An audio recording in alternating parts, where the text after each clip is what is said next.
네, 안녕하세요. 이인규 변호사입니다. 제가 드디어 오늘 마지막 과목인 헌법 하게 되어 있는데요.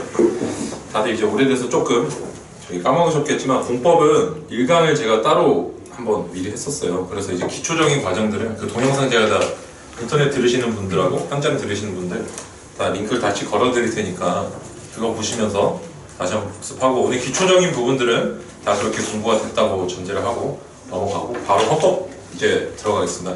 전반적으로 이제 강의를 어떻게 진행을 할 거냐면 출제 경향이랑 제가 이제 강의 진행 순서를 말씀을 드릴게요. 그 다음에 공법은 어떻게, 다시 한번 헌법 특히나 어떤 식으로 우리가 판례를 봐야 되는지 설명을 드릴게요. 그 다음에 제가 물론 이제 여기다가 다 판례를 넣어드리면 좋은데 강의 안에다가 제가 그렇게 못했어요. 제가 시간적이나 정신적인 어떤 여유가 없기도 하지만은 원래 제가 구상했던 것들은, 헌법은 어떤 식으로 좀 봐야 되냐면 법리를 보면 안 돼요. 헌법은 법리를 봐서 안 된다는 게 아니라 법리보다는 결론이, 그 시대적 상황에 따라 결론이 왜 그렇게 나왔을까를 이해를 잘 해야 되고, 그 다음에 그 역사를 더 공부하는 게 중요해요. 현대사를 공부하는 게 중요하고, 현대사라는 게 여러분들이 생각하시는 1900 초반에 어떤 1900년대 중반 이후에 6.25 전쟁 이후에 그 역사를 얘기를 하는 게 아니라 진짜 최근 10년, 20년 동안에 우리 한국의 현대사를 조금 알아야 헌법이 이해가 잘 돼요. 예를 들어서 병원 시설 내에서 약국 개설을 금지한다든지 이런 것들은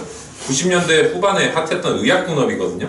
그런 것들이 왜 그런 문제가 발생했고 왜 그렇게 이제 결론이 났었는지, 그런 것들을 제가 우리 정책적인 결단이 어떻게 됐었는지 그런 거 설명을 좀 드릴 거고, 제가 이제 내년에는 책을 출간을 하겠지만 헌법 판례집은 기존의 책들이 보기가 어렵고 공부가 안 됐던 이유 중에 하나가 뭐냐면 그런 시대적인 어떤 그 니즈들에 대한 설명이 안 나와 있어요. 사람들의 일반적인 욕구가 헌법재판소를 통해서 확인되는 거거든요.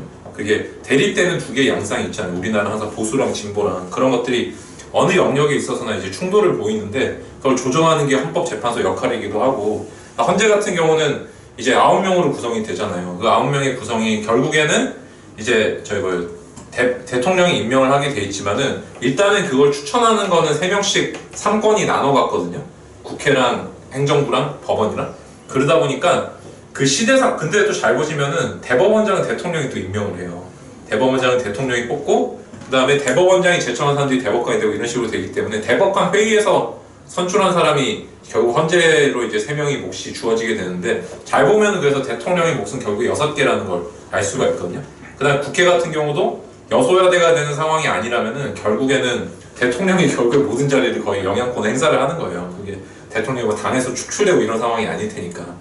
그래서 우리나라가 이제 그런 헌법적 정당성의 문제가 좀 있긴 한데, 어쨌든 그래서 여러분들 헌법 판례를 보시다가 이해가 좀 잘 안 된다든지 이럴 때는 반드시 뭘 하셔야 되냐면 그 판례가 나온 연도의 대통령을 찾아보세요. 대통령을 찾아보시고 당시 시대적 분위기를 여러분들이 대충 아실 것 같단 말이에요. 예를 들어서 김대중 대통령 시절은 조금 오래됐지만 그 이후에 노무현 대통령이라든지 잘 아시는 박근혜 대통령이라든지 이명박 대통령, 이런 시대적인 분위기들 다 아실 거 아니에요. 예를 들어서 광우병 사태 이런 것도 다 아실 거고, 그런 데 대한 어떤 적절한 배경 지식이 있어야만 헌법 판례가 이해가 되고, 그래서 그 이후에 어떤 된 논거들에 대해서도 여러분들이 실제 시험에서는 그런 배경 지식을 쓰는 건 아니지만 그게 머릿속에 좀 구비가 안 돼 있으면 판례 자체가 머리에 안 남아요. 그러다 보면은 실제 시험에서도 그 법리 자체를 못 쓰게 돼요. 아시겠죠? 그래서 기억력을 붙잡기 위한 도구가 당시 시대적 상황에 대한 이해라는 걸 전제를 두시고, 제가 그래서 물론 이제 교재 자체를 제 교재가 지금 없기 때문에 부득이하게 금동호 선생님 단권화 헌법 강의 책에 판례 부분만 할 거예요. 그것도 여러분들이 이제 앞뒤는 다 자르고 기본권의 판례만 볼 거고 나머지는 보실 필요 없어요. 물론 이제 통치구조랑 권한쟁이 조금 볼 게 있긴 하지만 기본적으로 판례를 보는 이유는 뭐냐면은 시험이 이렇게 이제 헌법이 구성이 돼 있어요.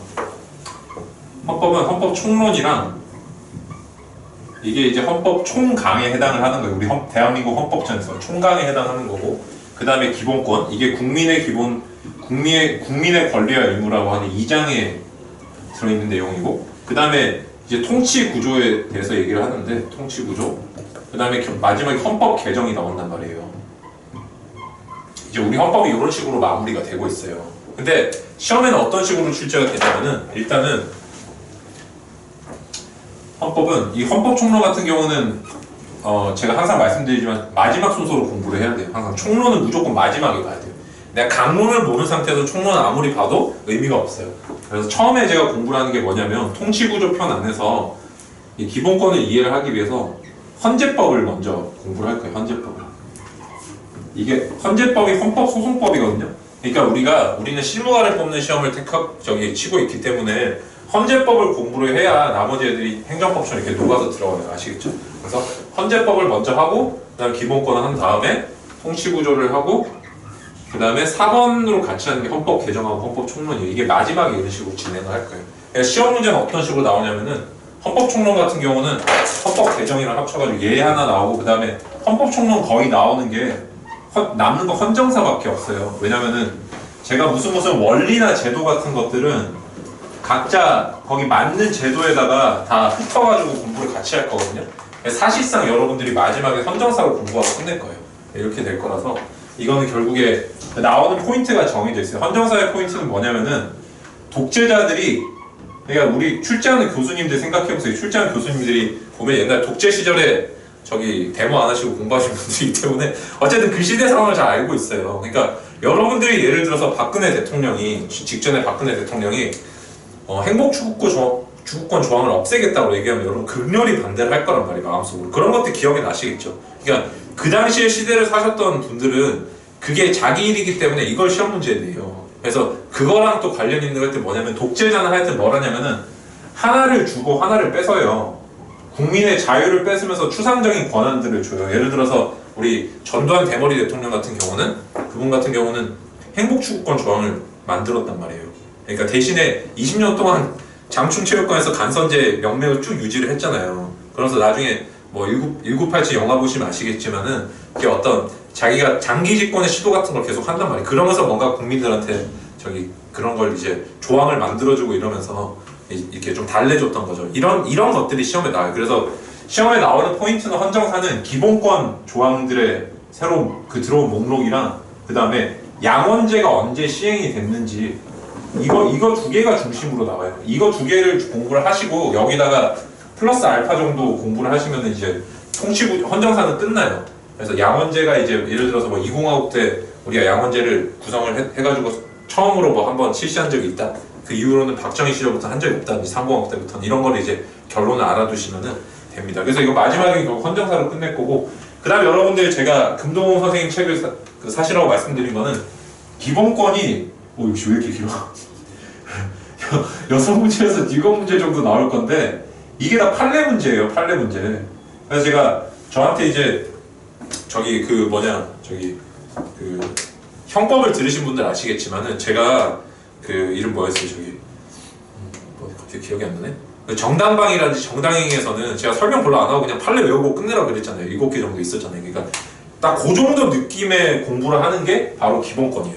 근데 이 기본권은 다른 데서 보셨던 판례들하고 다르게 잘 안 외워져요. 그 이유는 여러분들이 그 시대적 배경을 전혀 모르는 상태에서 그냥 어떤 법리적인 것만 봐서 진짜 이게 명확할까? 이런 걸 생각하는데 아니에요. 그냥 합헌이면은 명확성원지 금칙을 걸고 넘어져도 합헌이고 가행금지를 걸고 넘어져도 합헌이에요. 그러니까 결론을 아는 게 중요해요. 그 시대적 상황에 맞춰가지고 아시겠죠? 그런 거를 그래서 저는 중점적으로 설명을 좀 많이 드릴 거고 그 다음에 그래서 요거를 해결하기 위한 게 우리 금판례. 그래서 이 부분은 사실 여러분들이 그래서 어떤 식으로 조금 생각을 하셔야 되냐면은 판례는 무조건 다 맞춘다고 생각하세요. 이거는 내가 철저하게 그냥 암기사항이거든요. 얘는 그리고 솔직히 조금 연습되면 틀릴 수가 없어요. 기본권 부분은 6, 7문제 정도를. 그래서 40문제 중에 한 거의 4분의 1까지 좀 안 되지만 그 정도를 내가 자신감 있게 딱 먹고 들어갈 수가 있어요. 아시겠죠? 요거 박아두시고 통치구조 같은 경우는 기본 이론이랑 그 다음에 여기는 이제 권한쟁의가 조금 봐야 되는 게 있어요. 권한쟁의 정도. 그래서 요 정도만 같이 보면 이제 끝나요. 그래서 이제 헌법의 결국에 시험이 요 정도 범위에서 나오고 있고 그 다음에 통치구조 또 하나 더 봐야 되는 게 이제 부속법령. 이게 한 5개 정도 돼요. 시험에 나오는 게. 우리가 실제 부속법령 개수는 한 공부해야 되는 거 11개에서 12개 정도 되는데 그걸 다 할 필요는 없고 답되는 지문 위주로 나왔던 애들로 걔가 나왔던 국회법이라든지 아니 국감법이라든지 이렇게 시험에 전통적으로 60년 동안 출제가 된 애들이 있어요. 걔들 위주로 5개 정도만 거기 안에서 종은 한 10개 정도 그래서 한 5개에서 10개 사이에요. 그 정도만 확실히 정리하면은 통치구조도 한두 개 빼고는 다 맞출 수 있어요. 웬만하면은. 아시겠죠? 그 다음에 헌법 같은 경우는 재작년까지는 뭐가 나왔냐면은 그 전년도 10월까지 판례가 출제가 됐어요. 근데 작년에 출제 교수님들 합의를 해서 뭐라고 했냐면은 올해는 저기 작년도 판례는 내지 말자라고 얘기를 해서 실제 그 여러분들이 보셨던 저기 7회 변호사 시험 같은 경우는 2016년 판례까지만 나왔어요. 16년 10월까지만. 그래서 아마 그런 경향이 올해까지 지속이 될 거고, 그럼 최신 판례는 공부는 해야 되는지 궁금하신 분들이 있겠지만 뭐 하면 좋겠죠. 내가 예를 들어서 만점을 받고 싶다 이러면 공부를 해도 돼요. 근데 그게 아니라 내가 헌법에서 한 5개 안으로 틀리겠다 이 정도 안 해도 돼요. 왜냐면은 최신 판례는 한 문제 정도 나올 수도 있고 안 나올 수도 있는데, 거기 나왔던 법리들은 우리가, 그리고 제가 결국 중요 판례라고 해서 마지막에 좀 다뤄드릴 거예요. 그래서 그거를 막 이렇게 뭐라 해야 돼요, 최신 판례라고 해서 특히 막 더 봐야 된다 이런 생각하지 마세요. 그러니까 헌법이 항상 함정이 뭐냐면 사법시험 때부터 약간 전통인데, 최신 판례를 안 보면은 불안한데 봐도 별로 건질 건 없어요, 헌법이. 그래서 너무 거기 에너지를 몰두하지 마시고 그냥 마음 편한 정도로만 나는 공부를 한다, 이런 정도 목표를 세우시면 돼요. 아시겠죠? 시험에서 정작 중요한 거는 전통적인 기본권 판례, 그 다음 헌정사, 그 다음 통치구조의 기본이론과 권한쟁의 부속법률, 이 정도예요. 아시겠죠? 이렇게 정리를 하겠습니다. 그래서 오늘은 제가 그래서 그 헌재법 같은 경우는 한 2시간에 걸쳐서 미리 다 강의를 했기 때문에 오늘 하지 않고, 아니 오늘 하는 게 아니라 헌법의 기본이론은 오늘 하지 않고 바로 헌재법으로 들어갈게요. 헌재법도 여러분 보시는 순서가 있어야 돼요. 어떻게 봐야 되냐면은, 처음에 우리가 헌법재판소법을 펼쳐보면 그 가나다라 마바사 나와요. 여러분 헌가, 헌나, 헌마, 헌바 이런 게 뭔지 아세요? 그 재판번호? 그게 헌법재판소법의 목차 순서예요. 그 순서대로 헌법재판소법 순서대로 사건번호를 매겨요. 처음 나오는 게 위헌법률 심판 헌가예요. 그 다음 뭐 탄핵심판 그게 헌나거든요. 그 다음에 정당회사 헌다, 그 다음에 권한쟁의 헌라, 그 다음 헌법성 헌마, 그 다음에 위험신사의 헌법성이 헌바, 이렇게 돼 있어요. 그래서 여러분들이 일단 머릿속에 넣어두셔야 되는 거는 헌가랑 헌바는 같다라는 것만 일단 알아두세요. 그러니까 헌법소원은 종류가 2개가 있어요.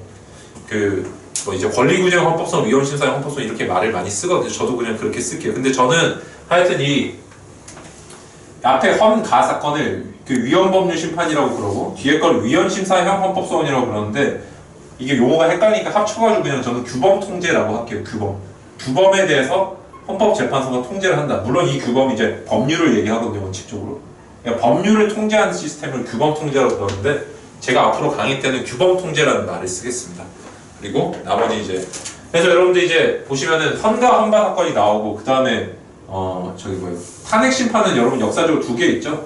이거 2개는 최근에 나왔던 건 전문까지 좀 봐주셔야 돼요. 시험이 계속 나올 거기 때문에. 그 다음에 헌가 사건이 이제 우리 아시다시피 통진당 사건이 하나 있죠. 통진당. 이것도 전문을 보셔야 돼요. 이것도 한 개 있어요. 헌라 사건 같은 경우는 판례 9개 정도 보시면 돼요.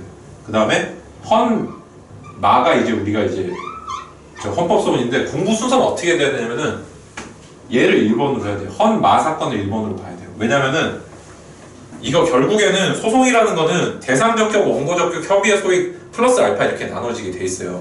그 소송 요건대로 맞춰서 공부하기 가장 좋은 게 헌법소원이에요. 그래서 말하자면은 헌법소원 제도를 정복을 잘하면은 항고소송, 행정법에 대한 이해도 되게 더 높아지고, 그 다음에 그냥 규범통제 제도 자체가 우리 헌법소원 중에서 협의의 소익이라든지 그 다음에 대상적격, 그 다음 원고적격이 조금 한정되어 있는 경우라는 걸 알 수 있게 돼요. 그래서 이런 어떤 말하자면은 걔는 보충성이 있긴 하지만 헌법적인 구제 수단의 어떤 원형을 이루는 게 헌법소원이기 때문에 그 부분부터 저는 먼저 강의를 항상 하고 있어요. 그래서 일단 특별심판 절차라고 그래가지고 우리 헌법재판소법 목차가 일반심판 절차랑 특별심판 절차라고 해서, 일반심판 절차는 모든 사건에 다 적용되는 심판 절차를 얘기를 하고, 특별심판 절차가 헌가부터 헌바까지 있거든요. 그래서 일단은 일반 심판 절차부터 보겠습니다. 이 부분은 제가 따로 강의를 하는 게 아니라 조문만 그냥 읽고 넘어가면 돼요. 말씀을 드릴게요. 강의 한 1페이지 한번 보세요.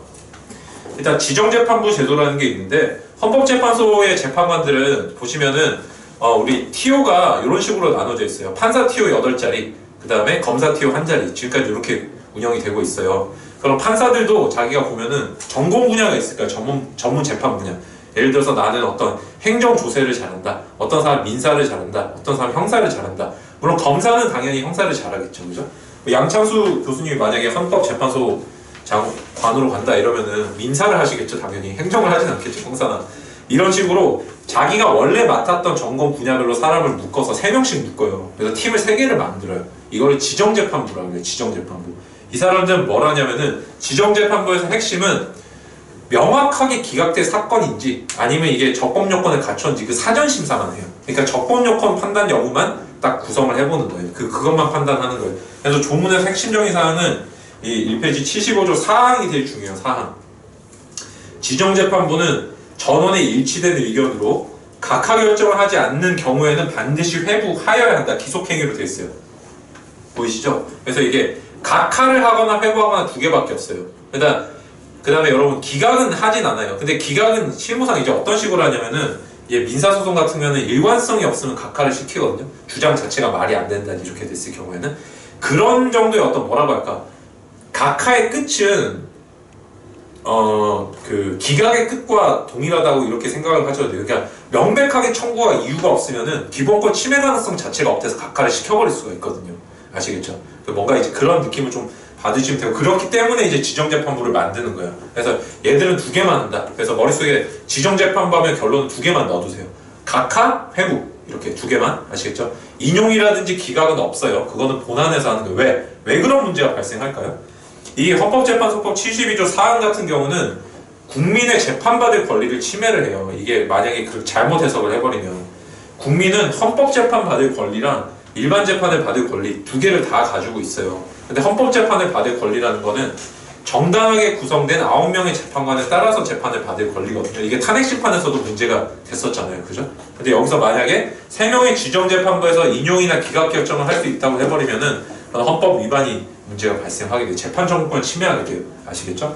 그래서 이렇게 규정이 되어 있다는 거 이건 제가 더 이상 하지 않고 넘어갔습니다.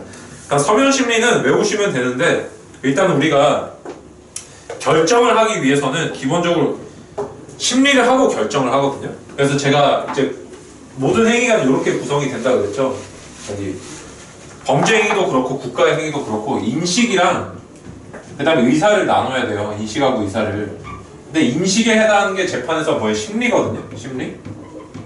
물론 이제 심리보다 좁은 개념이 변론인데 이거는 일반 재판에서 쓰는 말이고 넓은 말로 심리라는 말을 써요. 그러나 의사에 해당하는 게 판결인데 헌재에서는 이걸 결정이라고 해요. 심판 형식의 결정이에요. 그래서 심리하는데 몇 명이 필요하면 7명이 필요해요. 7명. 결정하는데 과반수가 필요해요. 그 중에. 이해되시죠? 근데 여기는 물론 이제 예외가 존재를 해요. 6명 이상.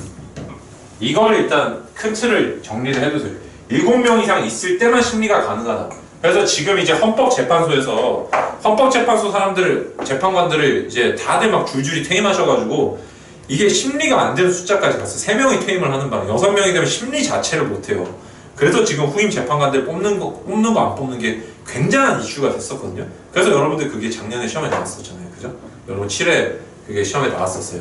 그래서 요거를 기초로 알아주세요. 7명이 나오면 심리를 할 수 있고 그 중에 과반수가 결정한다. 다만 이 중에는 6명 이상이 무조건 찬성을 해야만 되는 것들이 있어요. 그게 뭐냐면 헌법소원에서 인용결정, 위헌법률심판에서의 위헌결정, 탄핵심판 탄핵결정. 함정은 뭐냐면은 이 6명이 나와야 되는 경우에 안 들어가는 게 권한쟁의 인용결정은 아니에요. 이걸 주의를 하셔야 돼요. 그래서 여기서 6명에서 빠지는 예외의 예외는 또 뭐다? 예외의 예외가 권한쟁이다. 권한쟁이는 어디로 간다? 과반수로 가요. 과반수로. 이게 여기서 가장 중요하고, 그 다음 심리의 핵심은 7명이 나오면 심리한다는 것과 그 다음 서면심리 원칙이라는 게 중요해요. 서면심리 원칙이고 여기 대해서 예외가 있어요. 이거 외우셔야 돼요.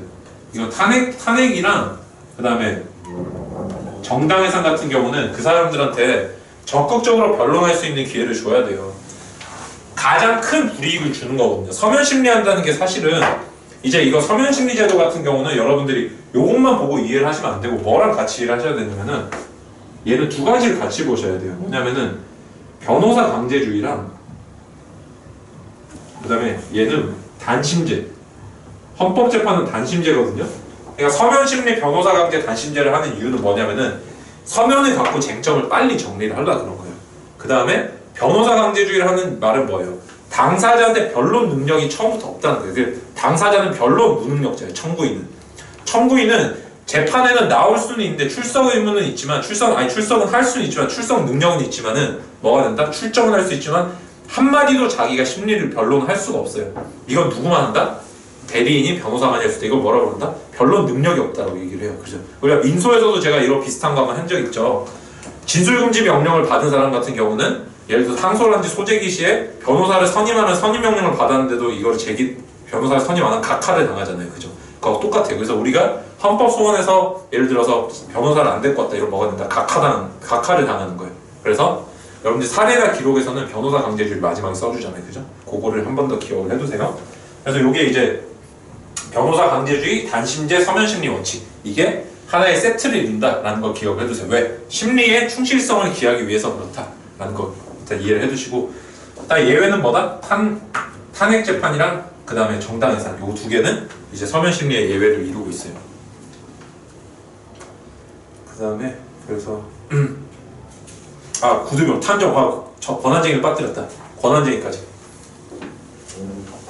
30조 1항이 나와 있어요. 권한쟁의. 요 탄정권, 전 이렇게 배웠는데 지금 탄핵이랑 정당해서만 적었어요. 요거는 이제 단순 암기사항이에요. 두 개 기억해 두시고, 변호사 강제주의 제가 따로 하지 않겠습니다. 이거는 그냥 넘어가고 알아서 읽어보세요. 제가 뭐 설명 드릴 게 없어요. 변호사를 해야 된다. 깊이도 읽어보세요. 한 번 나왔어요.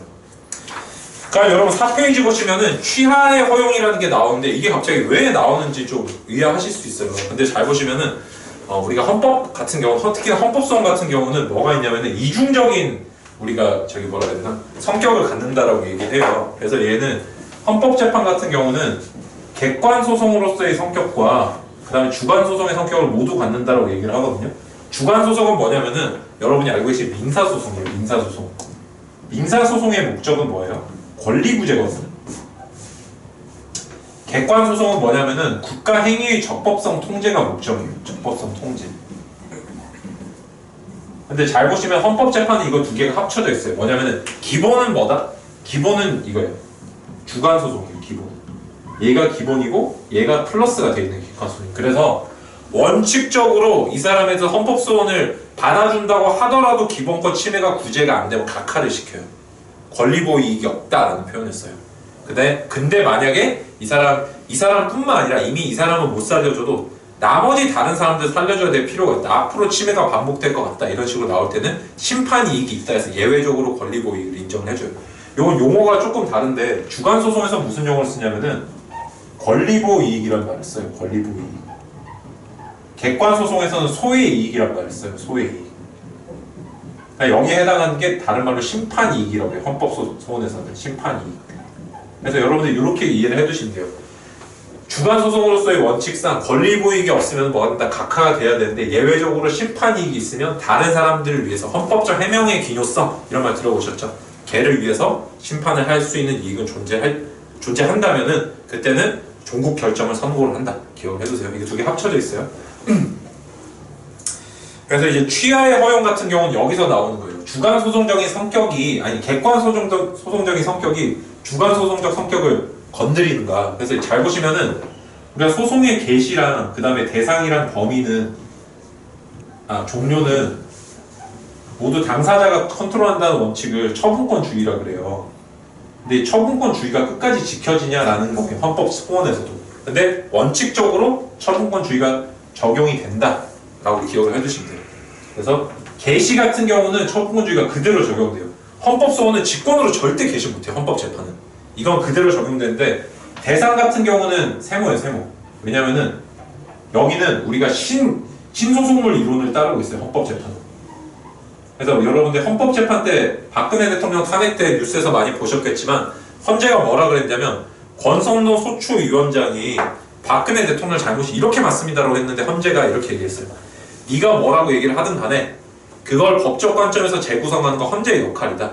이게 탄핵 사유가 있는지는 헌재가 재구성해서 판단하겠다 해서 7개만 딱 추렸거든요. 아시겠죠? 그걸 뭐라고 그런다? 신소송물 이론이라고 그러죠. 네가 무슨 법적 관점을 주장하든 우리는 거기 구속되지 않고 다시 판단하겠다. 그래서 당사자가 채무 불이행 책임을 주장을 했는데 불법 행위를 판단할 수 없잖아요. 원래는 민사는. 근데 헌법재판은 가능해요. 그 다음에 또 뭐가 있냐면 대상 문제에서 이게 법적 관점의 문제고 첫 번째 신소송물이고 그 다음에 원래는 우리가 민사나 행정이나 형사 같은 경우는 당사자가 그 심판 대상으로 삼은 걸 바꾸려면 원칙적으로 뭐가 있어요? 공소장 변경이라든지 심판 대상 변경 절차 반드시 필요하죠. 근데 헌법소원은 달라요. 이거는 확장이라든지 심판 대상을 축소라든지 변경을 지 마음대로 할 수 있어요. 이 자유예요. 헌법재판은 지 마음대로 바꿀 수 있어요. 물론 이제 여러분들 이거는 이론만 알아두시면 되고, 이거를 말씀을 드렸더니 사례 기록에 이걸 쓰는 이상한 분들이 있어요. 그 약간 저기 뭐라고 해야 되지? 또 너무 폼을 많이 잡은 거예요. 사례 기록은 이런 거 쓰면 안 돼요. 사례 기록은 명확하게 줘요. 심판 대상 자체를. 뭐는 각하고 뭐는 적법하다를 줘요. 함부로 여기서 막 축소 변경 이런 거 하면 안 돼요. 심판 대상 아시겠죠? 특히나 기록형에서 이런 짓을 하는 사람은 헌법 공부를 한 번도 해본 적이 없는 사람이에요. 근데 시중에 그런 답이 너무 많아요. 아니 어떤 사람이 소장에다가 감히 심판 대상 변경을 써요. 그럼 말이 안 되잖아요. 심판 대상은 헌재가 봤는데 말이 안 될 때 변경해 주는 거예요. 직권으로. 내가 근데 헌재의 입장에서 내가 소장에다 쓰고 A라는 게 심판 대상입니다. 근데 B도 직권으로 판단할 수 있습니다. 이렇게 말하면은 애초부터 그건 내가 소송 대상을 A, B로 건 거예요. 그런 시중의 답안들인데 정말 그거는 완전 잘못된 답안이 그런 거 쓰시면 안 돼요. 그러니까 여러분들은 이거는 그냥 쉽게 말씀드리면 심판 대상의 직권 확장 축소 변경은 객관식용이다 이렇게만 생각해서 이거 사례나 기록에서 절대 쓸 일이 없어요. 이렇게 일단 기억을 해주세요. 그러니까 이런 게 답에 나오면은 잘못됐다 이렇게 받아들이시면 돼요. 이거 안 써요 절대. 그다음 종료 같은 경우가 지금 이제 방금 봤던 이제 이쟁점이죠. 종료를 네 마음대로 할 수 있냐라는 게 취하예요. 취하 원칙적으로 돼요. 근데 여기도 이제 세모인데 왜 세모냐면은 소위 이익이 있으면 뭐가 된다? 취하하면은 종료가 되는 게 권리고 이익을 지가 소멸시키기 때문이거든요. 취하하면 소송이 바로 종료되는 이유가. 그래서 소송 종료 선언이라는 거 하잖아요. 만약에 간과하고 넘어가 버리면. 그 각하랑 똑같은 형식 판결이거든요. 그게. 그걸 해주는 이유는 당사자가 권리고 이익이 없다고 판단했거나 소멸시켰기 때문이에요.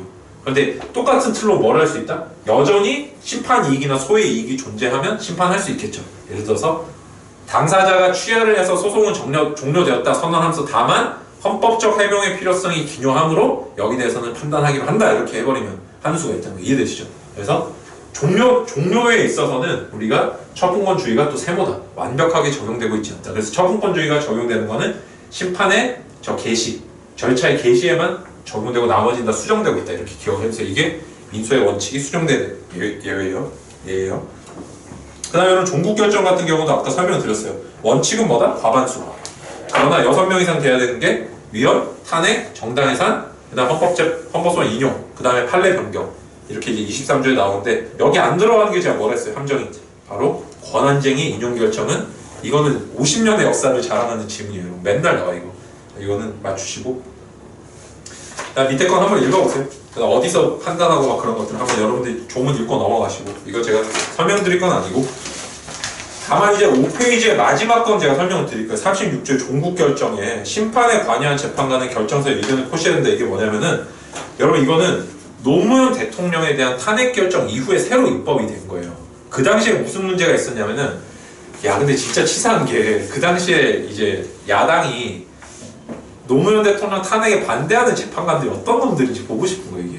그래가지고 써야 된다고 강하게 주장을 했어요. 그랬더니 내부 회의를 열어가지고 우리 그걸 쓸 의무는 없다 해서 그냥 무기명으로 다 냈거든요. 그러니까 탄핵을 받아들이지 않는다, 기각한다 이렇게 나왔어요. 그랬더니 그 이후에 법을 만들어봤어요. 이제 무조건 쓰도록.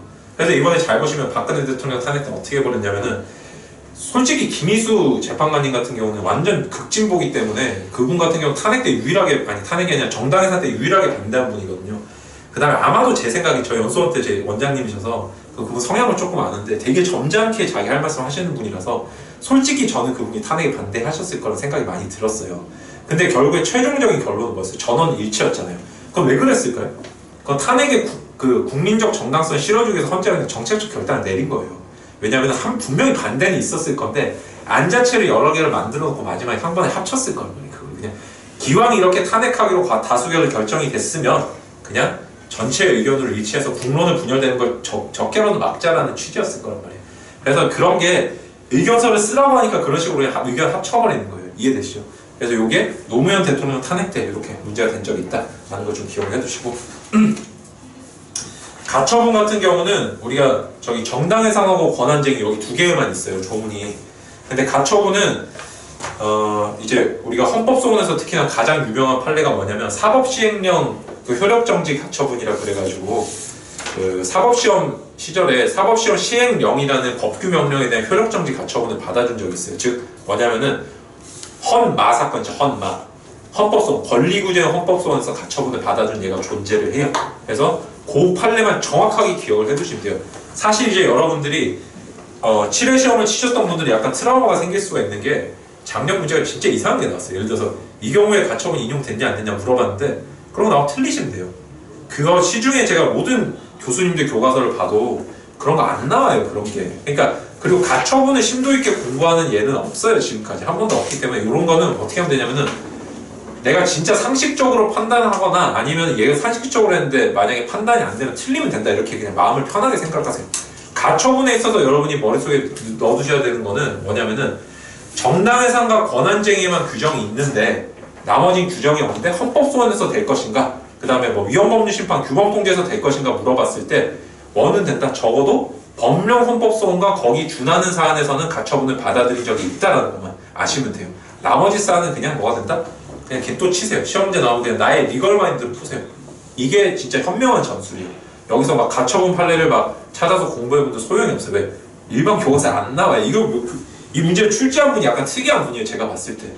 이런 구리타가 나오면은 여러분들이 뭐 수문 추심 배서라 그래서 제가 한 번도 안 가르쳐드린 상법상 쟁점이 있는데 그게 아니라 사법시험에 나왔어요. 그럼 사람들이 그때부터 공부를 어떻게 하냐면 나는 순추배라 그러는데 순추배를 공부를 해야겠다. 저는 그 사람들이 약간 또라이라고 생각했어요. 왜냐면은 걔는 역대 한 번 불이타로 60년 전에 한 번 나오네. 한 번으로. 근데 그 한 번 나온 애를 위해서 내가 그 공부를 해야 돼요. 그건 아니에요. 시험은 기본적으로 75점 이상을 받으면 무조건 합격하게 돼 있어요. 국가고시는. 그런데 이런 시험을 대비할 때 가장 올바른 정신 자세는 25점은 버린다고 생각을 하는 거예요. 그 25점에 들어갈 게 뭔지를 여러분들이 정리를 잘 하시면은 공부가 집중해야 될 범위가 딱 들어가요. 아시겠죠? 그래서 작년에 나왔던 가처분 문제는 뭐다? 완전 상뒤급 문제예요. 그런 문제 공부를 하면 안 돼요. 아시겠죠? 얘는 그냥 쭉 읽어보고 넘어가시고 머릿속에는 7번 쟁점은 뭐만 넣는다? 법령 헌법소원 청구 심판 사건에서 효력정지 가처분을 받아준 예가 있다 라는 거 기억을 해주세요. 다만 6번 같은 경우는 제가 이론적으로 한 개 딱 설명을 드릴게요. 6페이지에 뭐냐면은 그 여러분들이 이제 그게 있죠. 옛날 우리가 이유형 헌법소원에서 거부 처분에 대한 집행정지 돼요? 안 돼요? 안 되죠. 기억나시죠?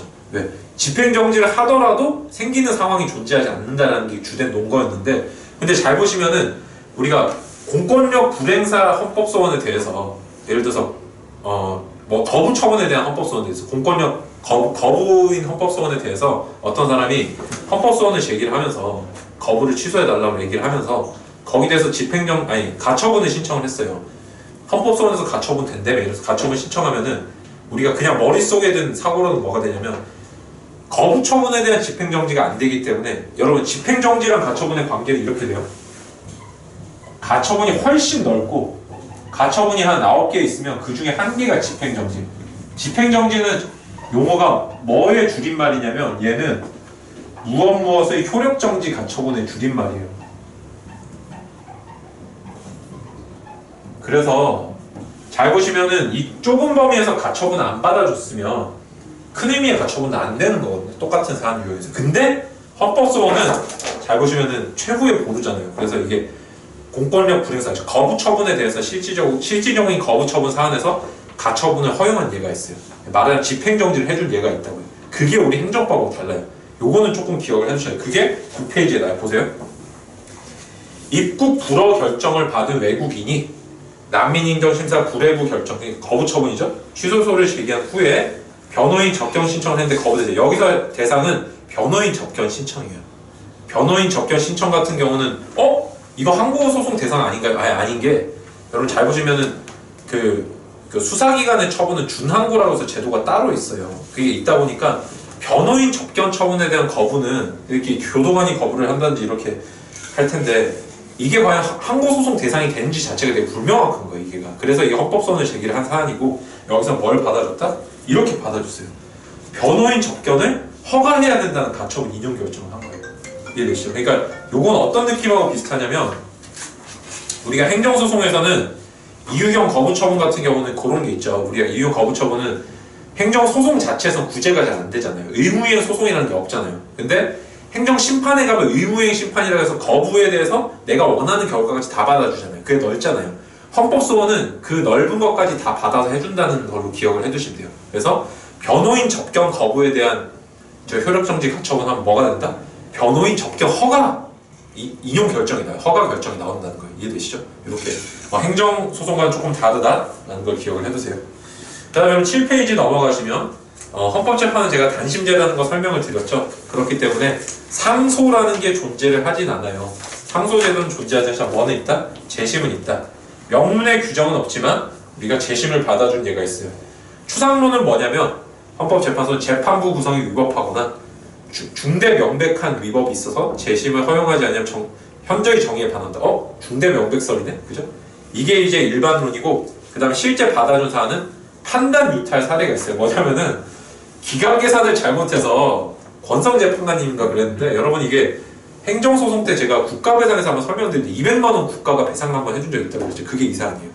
깜빡해가지고 기각 계산을 당사자는 정확하게 했는데 각하를 시켜버린 거예요. 이런 뭐란다? 판단 유탈이라 그래가지고 원래 본안이 적법하게 계속돼 있다 봐서 그 경우에 그때 각하를 해버린 거예요. 이해되시죠? 본안은 계속돼 있는데 각하를 해버렸기 때문에 판단을 유탈한 걸로 쳐서 재심을 허용을 해줬어요. 요게 200만 원 국가배상 사건이다. 이렇게 기억을 해주세요. 그런 것도 이제 시험에 나오죠. 그 다음에 여러분 다만 그건 어디냐면 68조 1항 헌법소원에서만 그래요. 헌마 사건에서만. 헌바 사건 있죠. 헌가 사건이에요. 위헌법률 심판에서는 재심을 청구할 수 없고, 잘 보시면 여러분 이런 거 한번 생각을 해보세요. 어떤 법률은 헌법에 위헌된다. 이렇게 해서 선고하고 바로 그 다음 날부터 효력이 없어졌어요. 없어졌는데 갑자기 재심이 된다면은 법령이 살아나잖아요. 살아나고 그 다음에 후속 조치를 준비했던 정부기관이 다시 일을 리셋을 시켜야 되잖아요.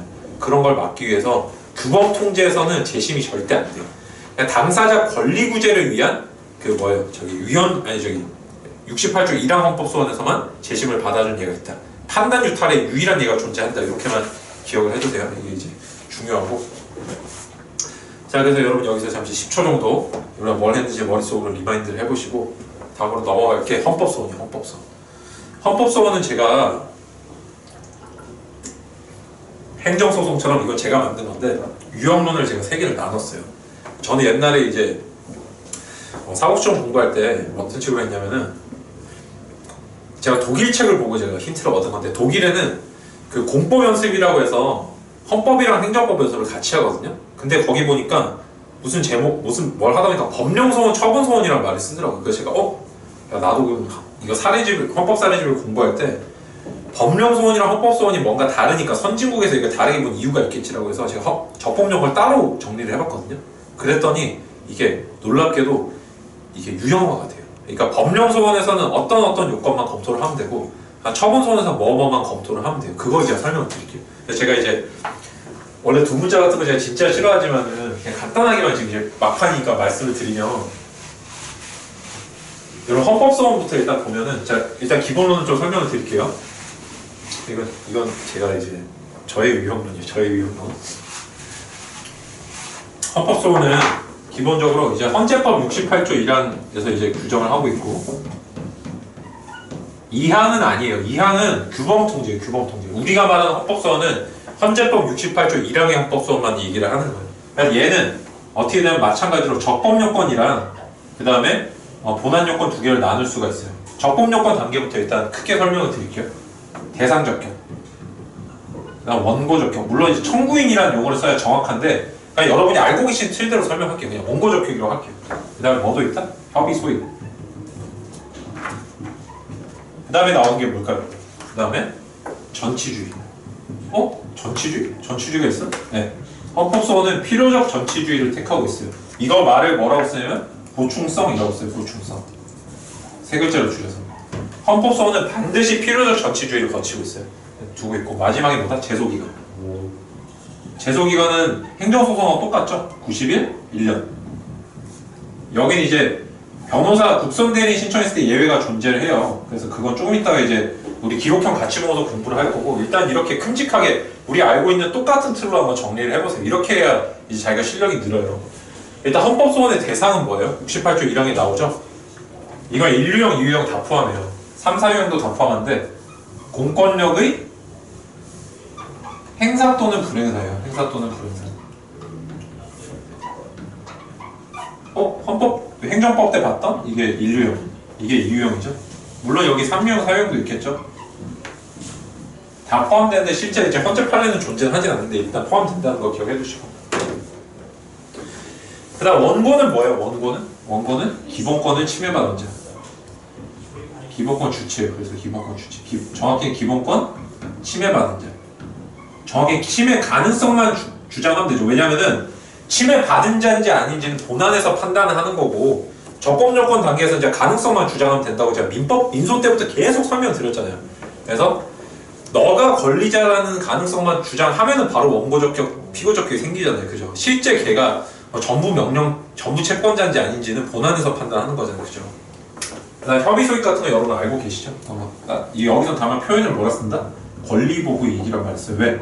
기본권, 주체성을 갖고 넘어왔기 때문에 기본권, 리보호 이익 이렇게 줄여서 앞에 기본자가 생략이 됐어요. 권리보호 이익이라는 말을 써요. 그 다음에 필요적 전치주의는 아까 보충성은 뭐라고 이해합니다? 필요적 전치주의다.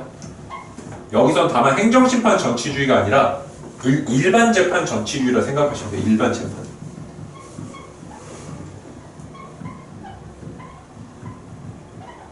근데 우리가 일반 재판 전치주의라고 했을 때 문제가 되는 건 뭐냐면은 나중에 설명드리겠죠. 결국에는 이거밖에 없어요. 우리가 국가의 행위 3개밖에 없거든요. 그래서 법률이랑 처분이랑 법률 내지는 이제 입법이라고 할 수 있겠죠. 입법. 그래서 입법, 처분, 재판밖에 없는데 재판을 일반 법원에서 제소할 수 있는 방법이 있어요? 없죠. 재판 상소제도라 그래서 확정되기 전에만 다툴 수 있고 확정되면 못 다투요. 그래서 이거 안 돼요. 얘는. 그 다음에 법률은 다툴 수 있는 절차가 있어요. 얘도 없어요. 처분은 다툴 수 있는 절차가 있죠. 이걸 행정소송이라고 그러죠. 행정소송. 그래서 보충성 원칙은 어디에만 적용된다? 처분소원에만 적용된다는 걸 알 수가 있어요. 법령소원이나 재판소원에는 보충성 원칙을 항상 뭐로 써준다? 예외라고만 써줘요. 그러니까 필요적 전치주의의 예외다라는 말을 뭐라 쓴다고요? 보충성 예외다라고 써요. 그래서 왜냐면은 예를 들어서 행정심판 전치주의가 있다고 치고 어떤 절차에 대해서는 행정심판이 존재를 하지 않는다는 거예요. 그러면 뭐예요? 이거는 행정심판 전치주의 예외다 라고 얘기를 하면 되겠죠. 마찬가지로 헌법소원은 반드시 일반 재판을 거치고 와야 되는데 법령소원, 처분소원, 재판소원 나눴을 때 법령이나 재판에 대해서는 일반 법원에서 다툴 수 있는 방법이 없어요. 그렇기 때문에 얘들은 항상 뭐라 쓴다? 보충성의 예외다 라고 답안지에 써주면 돼요. 이게 정해져 있어요. 물론 재판소원 시험에 아예 이렇게 안 나오니까 여기까지 물어보진 않는데 그래서 시험에는 뭐만 나오냐면은 법령에 대한 헌법소원의 사안을 주면서 보충성 있냐 물어봐요. 그럼 답은 뭐예요? 무조건 보충성 예외예요. 이거는 그냥 암기사항이에요. 보충성 예외인지를 검토하는 거는 사실상 헌법에 안 나와요. 왠지 아세요? 그거를 묻는 순간 행정소송 문제가 돼버려요. 이게 취소소송 대상인지 공권력 행사인지는 행정소송 문제가 돼서 객관식까지만 나오고 사례나 기록이 절대 못 나와요. 아시겠죠?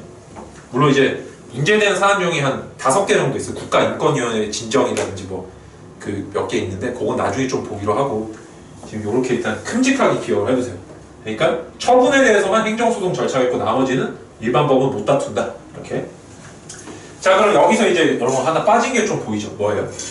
자기 관련성, 직접 관련성, 현재 관련성이라서 법적 관련성 이론이라고 기억나세요? 그거는 그럼 어디다 배치가 돼야 되냐면 찢어야 돼요. 걔는 대상 원고 협의의 소익을 하나씩 요건을 추가를 한 거예요. 그래서 대상 적격 요건에 들어가는 게 직접 관련성 요건이 직접성 요건. 원고 적격과 관련된 게 자기 관련성 요건이고 협의 소익과 관련된 게 현재 관련성 요건이에요. 그래서 자직현 이렇게 얘기를 하긴 하는데 어쨌든 법적 관련성 요건은 걔를 합쳐가지고 그냥 하나로 하는 경우도 있지만 머릿속 사고로는 우리가 기존에 갖고 있던 틀로 재배치를 하면은 이렇게 대상 원고 협의 소익에 하나씩 나눠서 갖는다고 생각해 주시면 돼요. 그래서 요거 기본적으로 설명을 드리면 자 이제 썼으니까 한번 볼게요. 대상 적격부터 볼게요. 근데 잘 보시면은 대상 적격을 볼 때는 뭐도 같이 봐야 되냐면 대상 적격 직접성 같이 봐야 되는데 그 다음에 여러분 보충성을 제가 행정법에서 필요적 전치주의 할 때 설명을 드렸는데 얘는 뭐에 대한 요건이에요? 얘는 소송상 공격 방어 방법에 대한 거예요? 아니면 소송물에 대한 거예요? 소송물에 대한 거거든요. 어떤 소송물에 대해서 전심 절차가 존재한다면 걔를 거치고 오라는 게 행정심판 전치주의였잖아요. 그래서 여러분들 문제되는 게 뭐였냐면은 세금에 대한 그냥 국세에 대한 소송에서는 예를 들어서 앞전 소송에서 주장하지 않았던 사유를 새로운 이제 헌법소송 아니 행정소송에서 주장하면 행정심판 전치주의를 거치지 않았다 해서 상대방이 주장하겠지만 만약에 내가 주장한 게 공격방어 방법으로 판단되면 이건 적법하죠. 왜냐하면 전치주의 적용을 안 받으니까 공격방어 방법은 소송물만 전치주의 적용을 받기 때문에 새로운 소송물을 주장하는 것만 아니면 돼요. 그걸 다르게 이해하면 뭐가 된다? 머릿속에 뭐를 결론을 남기면 된다? 전치주의, 즉 보충성 요건은 소송물과 관련이 돼 있구나라는 걸 하시면 돼요. 근데 소송물은 결국 뭐냐면 대상적격과 관련이 있거든요. 그렇기 때문에 요거 세 개를 같이 검토해줘요. 이렇게 요거 세 개를. 그래서 시험 문제 잘 보시면은 이런 걸 많이 해요. 본 사안에서 헌법소원 적법한가 물어보면서 대상적격, 그 다음에 직접성, 보충성만 검토하라 이렇게 물어보는 경우가 많이 있어요. 이게 옛날 사법시험 때도 많았고 현재 변호사 시험에도 이런 문제들이 존재해요. 그게 이런 관련성 때문에 그런 거예요. 제가 이거를 옛날에 공부하다 발견해서 그래서 전 대직보 이렇게 외웠거든요. 그래서 법령소원 사안이 나오면은 대직보를 반드시 뭉쳐서 함께 검토한다 이렇게 생각했어요. 대상, 직접성, 보충성 이거 세 개는 모두 소송물과 관련이 있기 때문에 그런 거예요. 그래서 이렇게 좀 뭉쳐서 검토를 했고 그 다음에 뭐 이제 기본권 대상적으로 조금 더 설명드리면 공권력 행사에 들어가는 게 뭐예요? 세 가지라고 그랬죠 아까.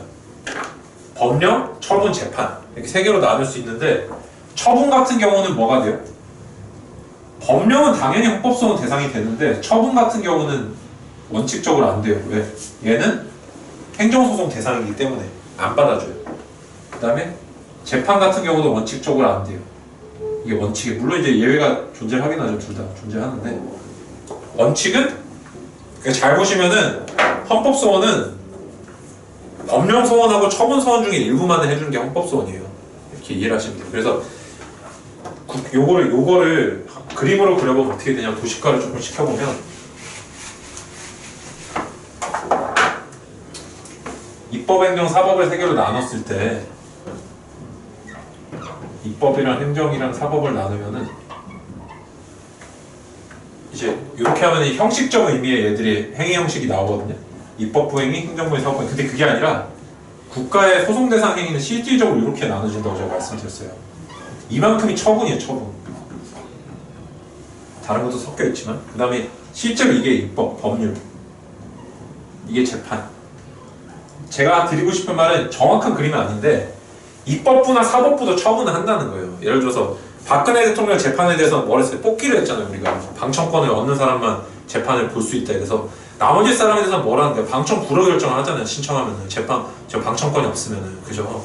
똑같아요. 국회에 예를 들어서 내가 예산조정 위원회 방청을 하고 싶다 그러면 뭐라 해요? 불허 결정을 하거든요. 이런 게 다 처분이에요. 처분. 행정소송 대상이에요. 그래서 이 경우에 어떻게 된다? 이 입법부의 진짜 법률 제정 행위는 이건 헌법소원이에요. 헌법소원. 헌소. 그다음에 재판소원 예외적으로 헌법소원 대상이에요. 처분소원은 어떻게 된다? 이거는 최협의의 행정행위 같은 경우는 행정소송 대상이고 나머지 있죠. 나머지 행정, 입법, 사실행위 이런 애들 다 어디로 간다? 헌소 대상이에요. 이거 제가 설명드렸죠. 그래서 이게 가장 중요해요.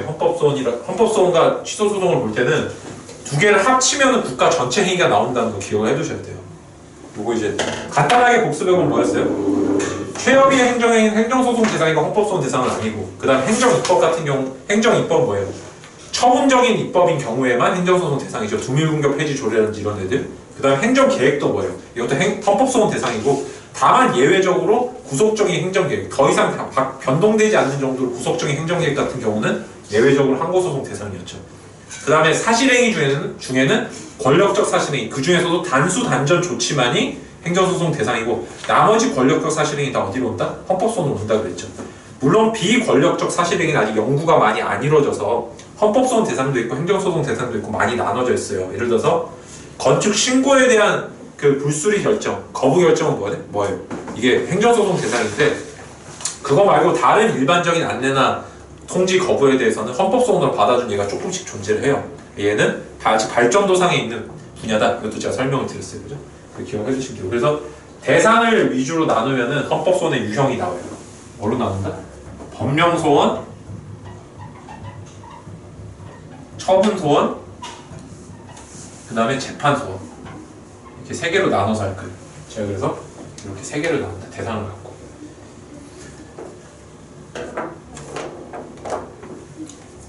여러분 직접성 이론은 언제 쓰는 걸까요? 여러분 직접 관련성 이론은 직접성 원칙 들어보셨죠? 이거는 여러분들이 헌법소원 전체에 대해서 쓰는 게 아니라 법령소원에서만 쓰는 거예요. 직접성 원칙을. 나머지에서는 안 써요. 왠지 아세요? 직접성 원칙이라는 건 뭐냐면은 이 그림을 지금부터 잘 보세요. 이거를 이해를 잘 하시면 직접성 원칙 이해가 잘 돼요. 어떤 법률이 있어요. 이렇게 법률이 이만큼 존재를 해요. 근데 얘가 너무 크게 그렸네. 어떤 법률이 이제 조금 작게 그릴게. 어떤 법령이 존재를 하는데 법령이 처분의 근거 법령이 존재를 하고 여기 따라서 처분이 이만큼 존재를 해요. 이 처분. 근데 내가 보니까 요만큼의 처분 범위는 위헌적인 요소가 있어요. 위헌적인 요소. 그럼 여러분 이 사안에서 내가 하필 요 처분을 받은 거예요. 이 법령에 따라서. 그럼 나는 뭘 다퉈야 돼요? 법령이 썩었기 때문에 처분이 썩은 거 아니에요. 이 사안은 처분을 잘못했기 때문에 내가 기본권 침해를 당한 거예요. 그래서 법령은 요만큼 규정인데 처분이 넓은 경우가 뭐냐면 바로 재량행위인 경우예요. 재량행위.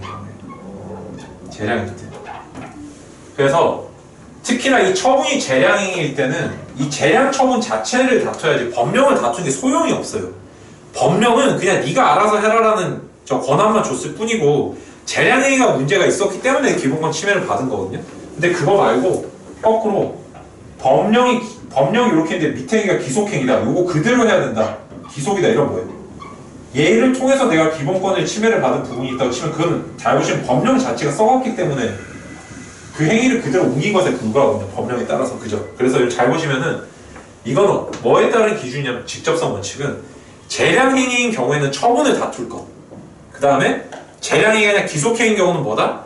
처분을 다퉈도 되지만은 법령도 다툴 수 있다. 이렇게 기억을 해두세요. 기속행위인 경우는 법령도 다툴 수 있어요. 법령만 다투는 게 아니에요. 이해되시죠? 그러니까 재량행위 같은 경우는 어떻게 되냐면은 법령에는 별 문제가 없어 보인다는 거예요. 법령에 문제가 없고 다만 처분이 썩었을 가능성이 높다. 처분을 다퉈요. 얘기를 하는 거예요. 이해되세요? 요까지 이해되세요?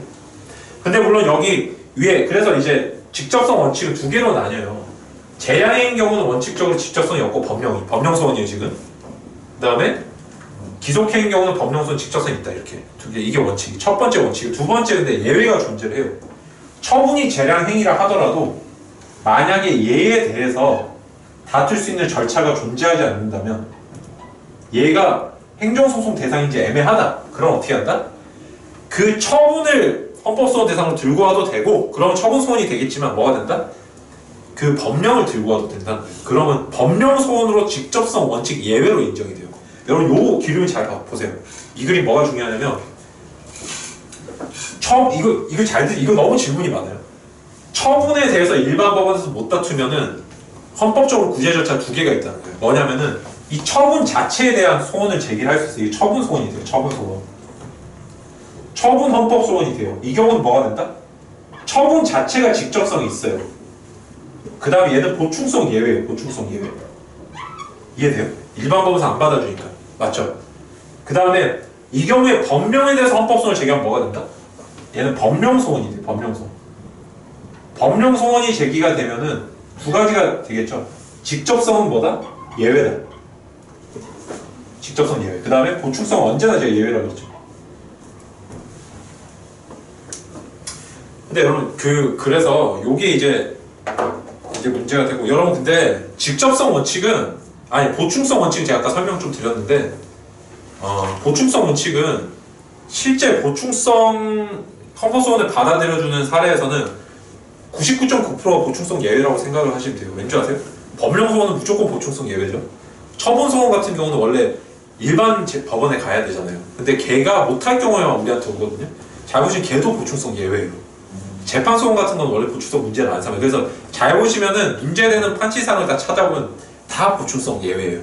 그래서 여러분들은 되게 뭔가 쓸데없이 영역을 보충성 원칙과 예외를 나누시지만 정확하게 뭐만 외우면 되냐면 보충성 예외만 외우시면 돼요. 시험에서 적법 요건을 물으면 100% 보충성 예외만 쓰는 거예요.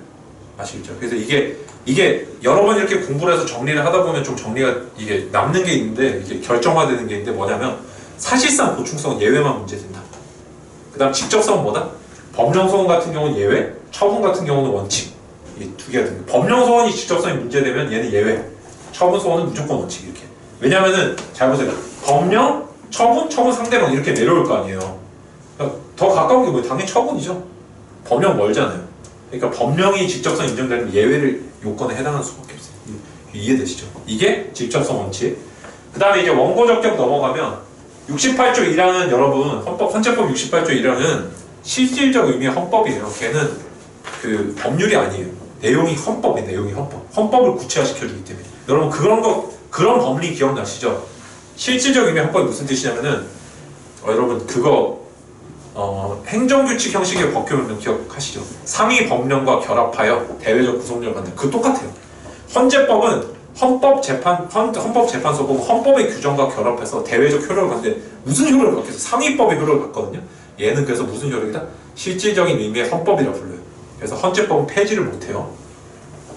그래서 이제 헌재법 같은 경우는 이제 헌재법 68조이랑 뭐라고 되어 있냐면은 기본권을 침해당한 자는 이렇게 되어 있어요. 기본권. 그래서 그게 원고 적격이에요. 그래서 나는 기본권 침해 가능성을 항상 주장할 수 있어야 돼요.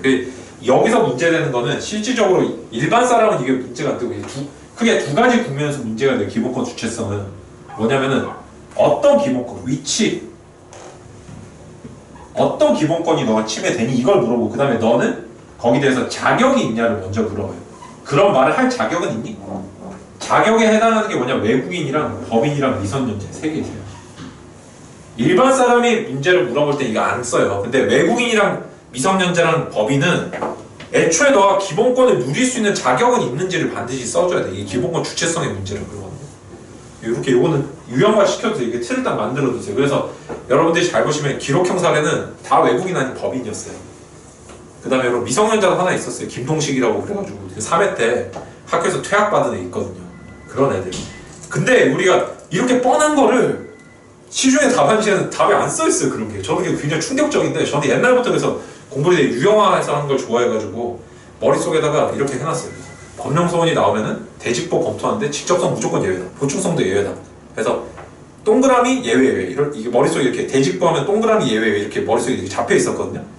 자기관리성 빼고 이제 기본권 침해 가능성으로 넘어가면은 머릿속에 저는 뭐가 있었냐면은 법인 외국인 미성년자가 나오면 무조건 기본권 주체성을 논해준다 이렇게 받고 시작을 했는데 요즘 답안은 그런 게 없어요. 막 보면 되게 충격받아요. 그래서 제가 물론 이제 존경하는 강사님이긴 한데 금동훈 선생님 사례집도 있어요. 보면은 빠뜨린 게 너무 많아요. 제가 보니까 그냥 흥겹게 쓰신 것 같아요. 이게 생각나는데 쓰신 것 같은데 공부는 그렇게 하면 안 돼. 헌법은 특히나 유형화를 시켜놔야 돼요. 그래서 이게 나오면 이게 쓴다라는 게 있어야만 그게 끝까지 밀어붙일 수가 있어요. 내가 유형화 머릿속에 이렇게 잡히면서 빠뜨린 게 없이 쓸 수 있다는 거예요. 아시겠죠? 그래서 내가 단순하게 외운 걸 쓴다고 해버리면 가장 빠뜨린 실수를 많이 하는 게 헌법이에요. 헌법이 옛날부터 어떤 과목이냐면 사법시험 준비하는 장수생 형님들이 헌법과라고 되게 많이 떨어져요. 왜냐면 진짜 기분 좋게 환상적으로 쓴 것 같아요. 비례원칙만. 사실 나는 알고 보니까 적법 요건에서 한 3개 빠뜨려서 꽈라게 이런 시험이 망하는 거예요. 아시겠죠? 그래서 근데 여러분들 적법 요건은 사례 기록을 번갈아 가면서 1회부터 7회까지 다 나왔는데 사례에 나온 기록이 안 나와요. 적법 요건은. 그래서 이게 번갈아 가면서 나와요. 이렇게 나오니까 반드시 나온단 말이에요. 그게. 여러분 빠뜨리지 말고 쓰시는 방법 뭐다? 유형화를 잘 시켜놓으시면 된다. 아시겠죠? 주체성은 어떻게 한다? 외국인, 법인, 미성년자. 나온 기본권 주체성. 그 다음에 무슨 기본권이 침해되냐고 하면 여기 틀이 또 하나 있어요. 결론이 뭐냐면은 사안에서 문제되는 개별 기본권 더하기 평등권 이렇게 생각하시면 됩니다. 평등권은 고정을 시켜야 반드시 문제돼요. 평등권은. 물론 제가 그 모범답안에는 조금 뭐라 해야 되지 귀찮아서 평등권 안 쓴 게 조금 있긴 해요. 근데 여러분들이 머릿속에 사고틀은 어떻게 잡아야 되냐면은 나중에 이론은 제가 한번 설명드릴게요. 평등권은 기본권 딱 펼치면 10조에 인간의 존엄과 가치가 나오고 11조에 평등권이 나와요. 그 이후부터 개별 기본권이 쭉 나오거든요. 그게 무슨 말이냐면 10조는 모든 기본권의 목적이라는 뜻이에요. 얘를 지키기 위해서 기본권이 존재한다는 거고 11조는 그래 인간의 존엄을 지키는 게 기본권의 목표인데 어떻게 지킨다? 모두에게 평등하게 지켜준다는 거예요.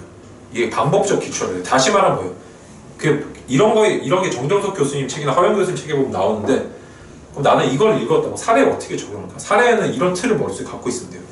10조랑 11조는 모든 사안에서 문제가 되는구나. 그래서 여러분들 일반적인 답에는 10조는 대부분 뭐라고 쓰냐면 행복추구권 침해라 해서 쓸데없는 말 저거 이런 거 쓰지 마세요. 걔는 안 써도 돼요.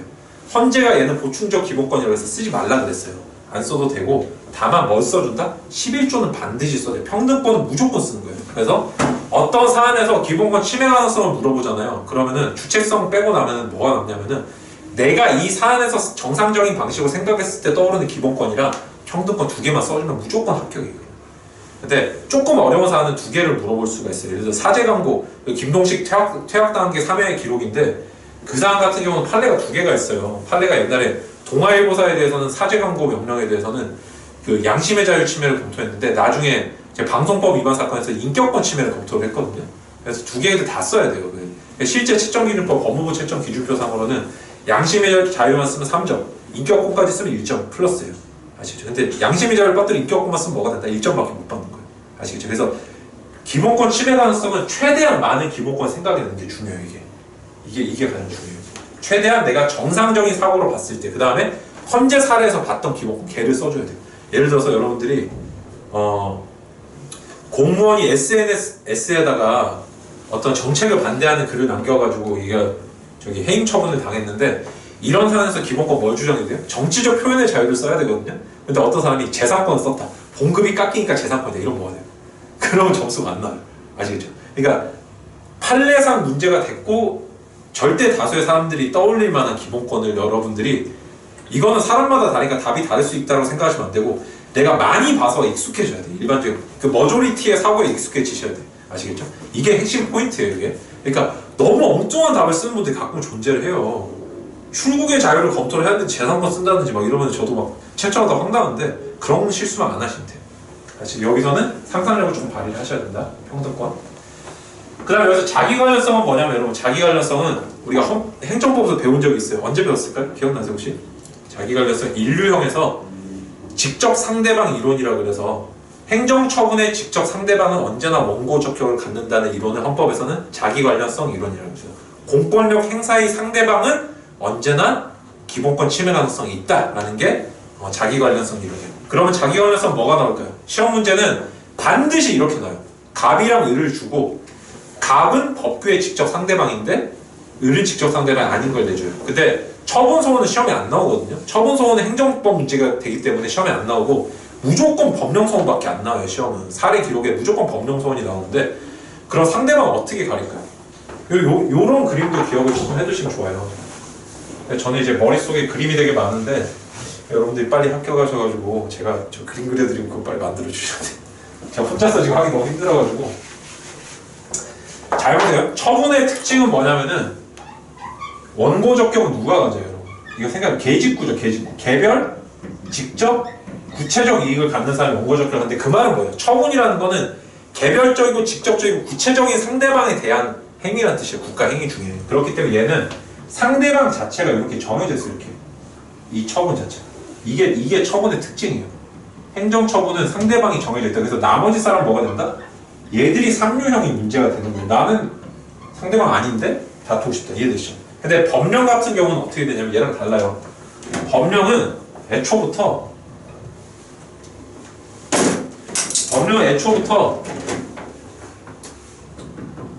상대방 자체가 여러 명이에요. 나도 되고 너도 되고 쟤도 되고 걔도 되고. 이걸 뭐라고 하면 추상성이라고 해요. 추상성. 개별 구체 직접이 아니라 법령의 특징 추상적이에요. 그런데 그런 법령 중에서도 상대방이 아니게 규정된 경우가 있어요. 이게 가장 쉬운 경우가 뭔지 아세요? 연령으로 문제를 냈을 때 19세 미만 이렇게 했을 때. 근데 사안의 문제를 딱 보면 뭐라고 났냐면 갑은 18세인데 을은 22세 이런 사례를 줘요. 이게 사법시험 52의 기출문제거든요. 이런 시험에서 자기관련해서 어떻게 검토한다? 직접 상대방 이런 거 똑같아요. 법령의 직접 상대방은 사안에서 19세 미만이 갑이다. 따라서 자기관련성이 있다 이렇게 써주시면 되고 다만 을은 뭐다? 22세이기 때문에 법령의 상대방은 아니다. 다만 예외적으로 자기관련성이 있다 없다 자기 마음대로 쓰시면 돼요. 대신에 얘가 자기관련성이 없다는 거는 반드시 극강의 결론이 나와야 돼요. 이후에 예외를 인정할지 말지 자기 마음대로 이게 실제 채점기준표에 그렇게 나와 있어요.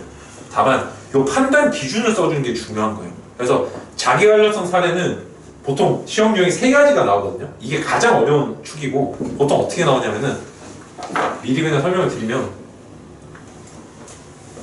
법령 자체에서 지금처럼 그 수범자가 정해질 때가 있어요. 법령 자체에서.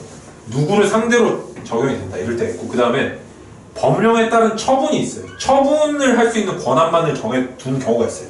이런 게 2단계, 2단계. 이런 경우는 어떻게 정하냐면 처분의 상대방이 법령의 상대방이다 이렇게 생각하시면 돼요. 처분의 상대방이 법령의 상대방. 왠지 아세요? 우리가 헌법소원을 받아들여 주려면 아까 뭘로 가야 된다고 했었죠? 기속행위가 아니면 시험에 안 나온다고 했죠. 그러니까 재량행위인 경우는 직접성이 충족이 안 돼서 법령소원이 안 돼요. 다시 말해서 기속행위에는 상대방이 정해져 있잖아요. 그래서 그냥 쉽게 말하면은 그 처분이 예정되어 있는 경우는 처분의 상대방이 법령의 상대방이고, 그 다음에 처분이 없으면 뭐다? 법령 자체가 해석을 해서 상대방을 정하면 된다. 이렇게 기억하세요. 이게 뭐예요? 자기관련성 이론. 다시 말해서 행정소송의 직접 상대방 이론이에요. 직접 상대방 이론. 너무 어렵게 생각하지 마시고 어떻게 한다? 처분에는 처분서에 나와 있죠. 처분의 상대방 이름이 써 있잖아요. 행정소송에 보면 수신인 누구, 뭐 이렇게 뭐 제명, 해제 이렇게 나와 있잖아요. 근데 법령에는 상대방이 어떻게 써 있어요? 제 몇 조, 1항 누구누구는 뭐 하면 안 된다. 예를 들어서 장사를 하고 싶은 사람은 허가를 얻어야 된다. 그 다음에 약종상은 다음에 약재를 팔면 안 된다. 이런 식으로 나와 있잖아요. 그럼 수범자가 법령 해석에서 나오죠. 이거를 묻고 싶은 거예요, 여러분한테. 법령소원 사례를 줄 때는 너가 이 사안을 봤을 때 참조조문을 줄 텐데 이 참조조문을 보고 상대방이 누군지 찾아보라는 거예요. 이해되시죠? 이렇게 자기관련성 나와요. 자기관련성 이론은 한마디로 정리하면 뭐다? 직접 상대방 이론 이렇게 하시면 돼요. 아시겠죠? 이게 하나의 관습법화 됐어요. 마지막으로 권리고익 같은 경우는 현재성 요건하고 똑같은데 그러니까 잘 보세요. 이 권리고익하고 현재성 요건은 무슨 말이냐면 이거는 방점을 어디에 찍느냐에만 차이가 있는 거예요. 잘 보세요. 현재 공권력에 의한 침해가 존재한다 이 뜻이고, 그죠? 따라서 뭐가 된다? 나는 권리가 제한되고 있다. 근데 얘가 나중되면은 얘 보호 대상이란 말이죠. 그러니까 나중에 얘가 이기면 이익이 생긴다는 거죠.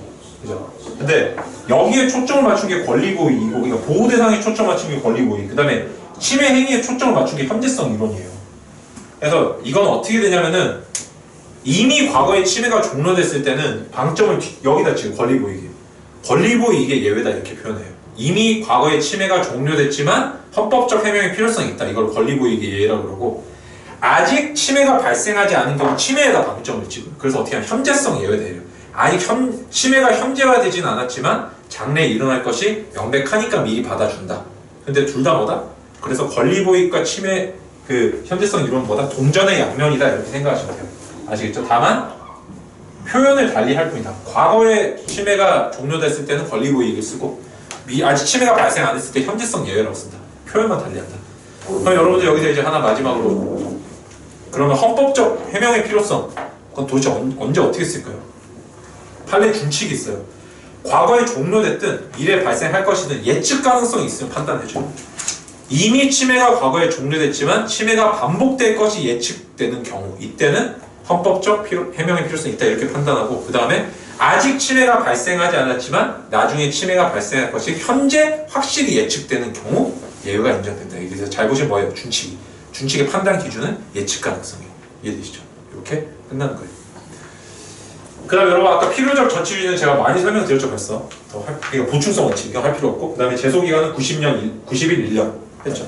그래서 여기까지 해서 저희 헌법소원의 총론적인 설명을 끝내고 이제 세부적인 거 사례 기록을 같이 풀면서 객관식까지 정리를 내용 하나씩 채워보겠습니다. 그래서 쉬는 시간 동안 복습을 잘 하고 계세요.